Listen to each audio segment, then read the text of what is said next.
बीरबल एक ईमानदार और धर्मपरायण व्यक्ति था। वह प्रतिदिन ईश्वर की पूजा बिना नागा किया करता था। यह आदत उसे नैतिक और मानसिक बल प्रदान करती थी। वह अक्सर कहा करता था, ईश्वर जो कुछ भी करता है, मनुष्य के हित के लिए ही करता है।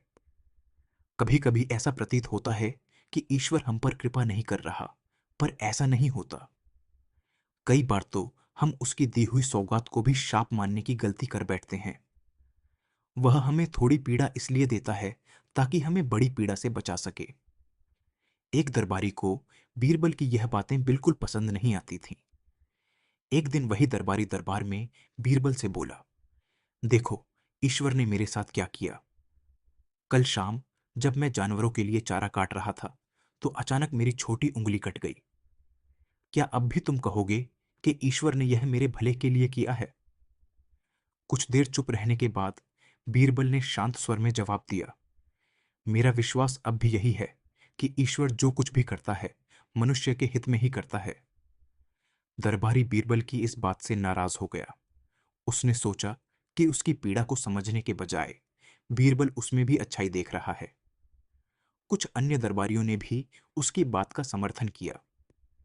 तभी बादशाह अकबर ने बीच में हस्तक्षेप किया और बोले, बीरबल, हम भी ईश्वर पर भरोसा रखते हैं, लेकिन इस दरबारी के मामले में ऐसी कोई बात नजर नहीं आती जिसके लिए उसकी तारीफ की जाए। बीरबल मुस्कुराते हुए बोले, ठीक है जहांपनाह, समय ही इसका उत्तर देगा। 3 महीने बाद वह दरबारी, जो अपनी उंगली कटने से परेशान था, शिकार पर जंगल गया। एक हिरण का पीछा करते हुए वह रास्ता भटक गया और आदिवासियों के हाथों पकड़ा गया। वे आदिवासी अपने देवता को प्रसन्न करने के लिए मानव बलि देते थे।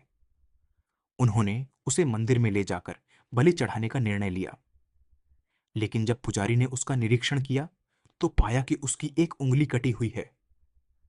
नहीं, इस आदमी की बलि नहीं दी जा सकती, पुजारी ने कहा। यदि हम 9 उंगलियों वाले इस आदमी की बलि चढ़ाएंगे, तो हमारे देवता क्रोधित हो सकते हैं। अधूरी बलि उन्हें स्वीकार नहीं।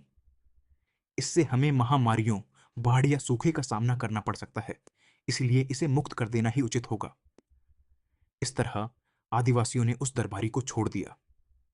अगले दिन वह दरबारी दरबार में आकर बीरबल के पास रोने लगा। उसकी आंखों में आंसू थे, लेकिन वे आंसू खुशी के थे।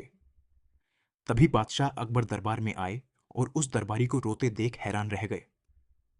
उन्होंने पूछा, तुम्हें क्या हुआ, रो क्यों रहे हो?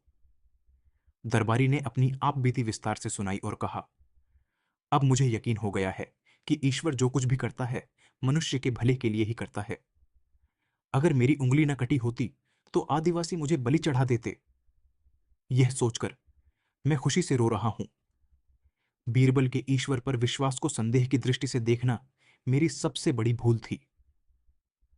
अकबर ने मुस्कुराते हुए दरबारियों की ओर देखा, जो सिर झुकाए चुपचाप खड़े थे।